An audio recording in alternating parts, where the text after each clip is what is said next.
आमदार सतेज पाटील यांच्या विशेष प्रयत्नामुळे आपटेनगर इथं पुण्यश्लोक अहिल्यादेवी होळकर यांचं स्मारक साकारलंय।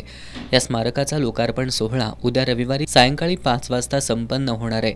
आमदार सतेज पाटील यांनी पत्रकार बैठकीत ही माहिती दिली।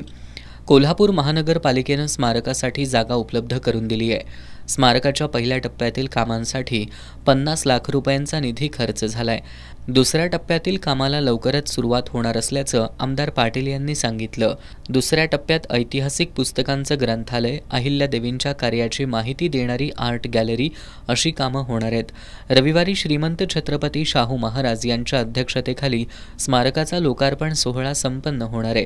काँग्रेसचे नेते आणि माजी केंद्रीय मंत्री आमदार सचिन पायलट, धनगर समाजाचे नेते माजी मंत्री अण्णासाहेब डांगे, ॲडव्होकेट रामहरी रूपनावर यांच्यासह आमदार पी.एन. पाटील, आमदार जयश्री जाधव, आमदार जयंत आसगावकर, आमदार ऋतुराज पाटील, आमदार राजूबाबा आवळे यांच्यासह तसंच मान्यवर या सोहळ्याला उपस्थित राहणार आहेत। मल्हार सेना सरसेनापती बबन रानगे यांनी अहिल्यादेवी होळकर यांच्या कोल्हापुरातील या स्मारकामुळे धनगर समाजाचं स्वप्न पूर्ण झालं असून या स्वप्नपूर्तीसाठी आमदार सतेज पाटील यांनी मोठं योगदान दिल्याचं सांगितलं।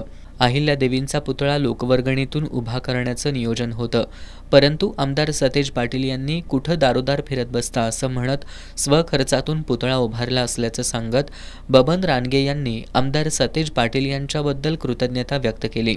अहिल्यादेवींच्या कोल्हापुरातील स्मारकामधील 7 फूट उंचीचा पुतळा हा महाराष्ट्रातील एकमेव पुतळा असल्याचं त्यांनी सांगितलं।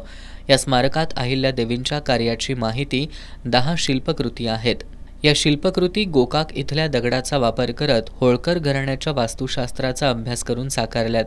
या पत्रकार परिषदेला आमदार जयश्री जाधव, गोशिमाचे अध्यक्ष राजेंद्र दलवाई, माजी नगरसेवक शारंगधर देशमुख, गोकुळचे संचालक बयाजी शेळके, माजी नगरसेवक राहुल माने, मोहन सालपे, राघू हजारे, बाळासाहेब मोटे, बाबूराव बोडके, बाळासाहेब दायंगडे, दिग्विजय मगदूम, अण्णासाहेब कोळेकर, किरण पाटील उपस्थित होते।